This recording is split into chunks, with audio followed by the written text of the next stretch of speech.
Hai semuanya, perkenalkan nama saya Monica Susilia Agatha dengan NIM 18058149. Di sini saya akan menjelaskan materi psikologi sosial tentang sikap. Jadi, apa-apa saja yang akan dibahas? Yang pertama yaitu pengertian sikap, yang kedua aspek-aspek sikap, yang ketiga teori-teori sikap, dan yang terakhir hubungan sikap dan perilaku. Pertama-tama saya akan menjelaskan pengertian sikap.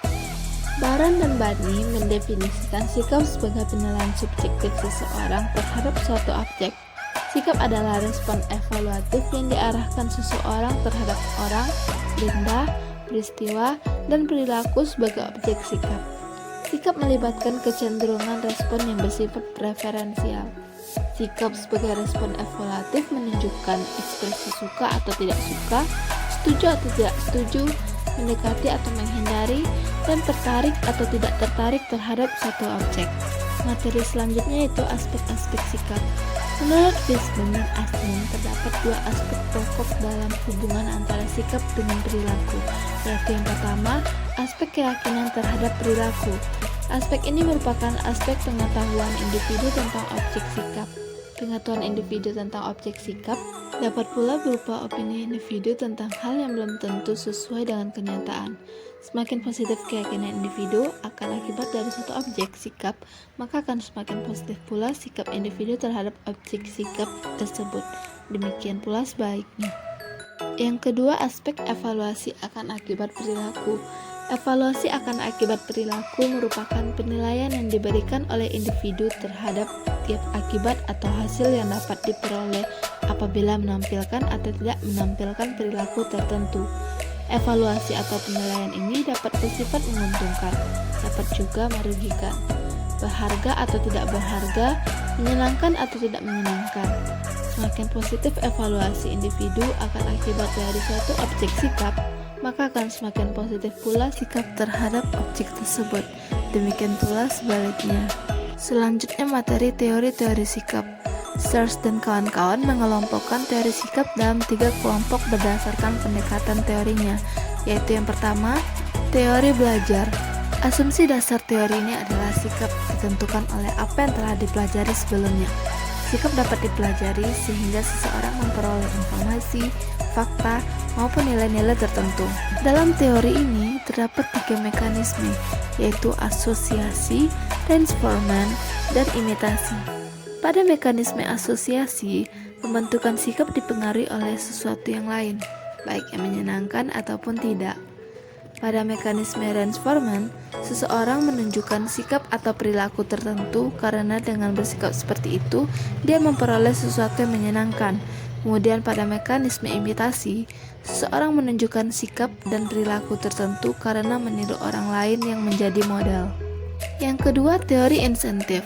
Sikap dianggap sebagai suatu proses menimbang keuntungan dan kerugian atau baik buruknya berbagai kemungkinan posisi yang tidak akan ditimbulkan yang diperoleh dari berbagai kemungkinan kondisi, dan selanjutnya individu akan mengambil alternatif yang dipandang paling baik.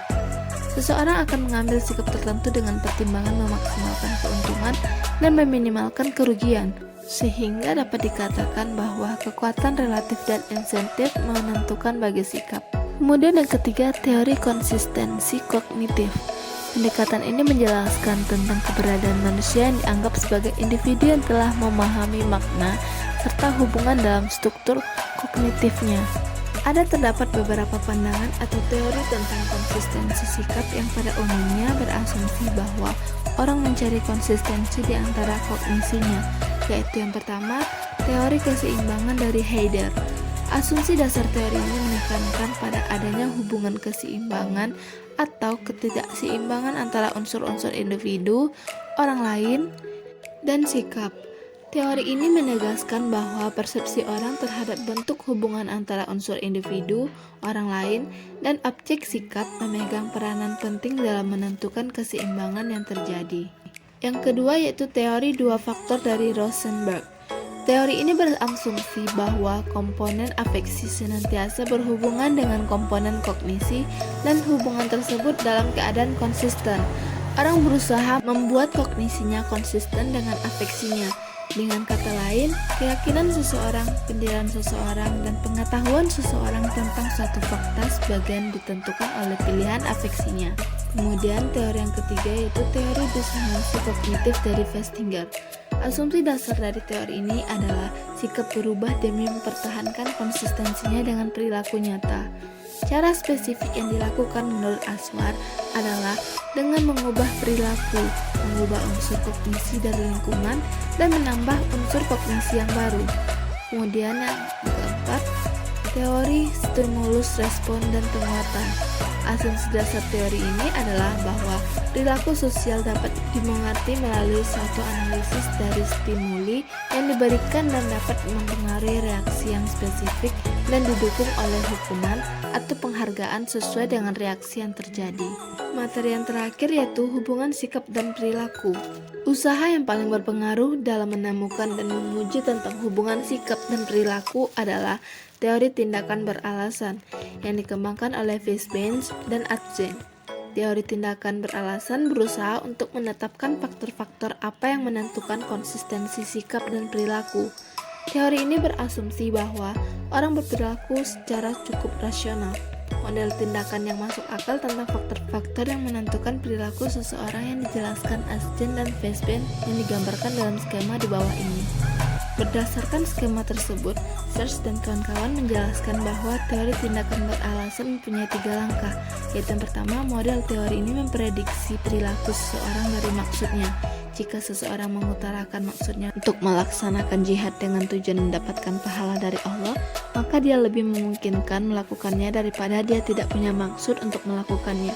Yang kedua, maksud perilaku dapat diprediksi dari 2 variabel utama, yaitu sikap seseorang terhadap perilaku dan persepsinya tentang apa yang seharusnya dilakukan menurut orang lain. Yang ketiga, sikap terhadap perilaku diprediksi dengan menggunakan kerangka nilai harapan yang telah diperkenalkan. Teori tindakan beralasan mengemukakan bahwa sebab terdekat timbulnya suatu perilaku bukan sikap, melainkan niat untuk melaksanakan perilaku itu. Oleh karena itu, dapat disimpulkan bahwa niat merupakan suatu proses psikologis yang keberadaannya terletak di antara sikap dan perilaku. Sekian penjelasan materi dari saya. Semoga video ini dapat membantu. Terima kasih.